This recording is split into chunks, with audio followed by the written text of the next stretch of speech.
పద్యంబులు హృద్యంబుగా సభాధ్యక్షుల వారి నుంచి పద్యంబులు హృద్యంబుగా గద్యంబులు గణముగాను కలమందులు కన్ పద్యంబులు హృద్యంబుగా గద్యంబులు గణముగాను కలమందులు కన్ సత్యో గర్భంబునగనే సత్యో గర్భంబునగనే విద్యాంబయే.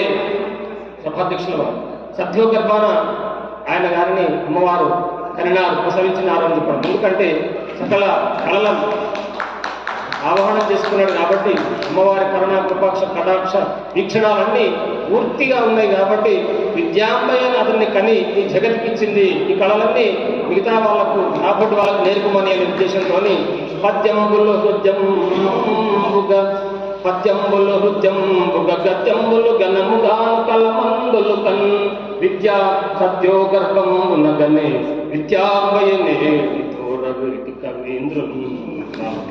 చాలా గౌరవేటి అన్నగారికి ఆ స్తుతి, ఆ పొగడ్త అర్హమైనటువంటి చక్కగా చేసినారు మిత్రులు. మృక్యత దూరవేటికి ఈరోజు నేను అవధానిగా కూర్చున్నానంటే అవధానిగా నేను అందరి చేత విజయం సాధించావు అనిపించుకోలేదు కాబట్టి నాకు నేను అనుకోవడానికి వీల్లేదు. ఇక్కడ నేను కూర్చున్నాను ఈరోజు అవధానం చేయడానికి అంటే వారే కారణం.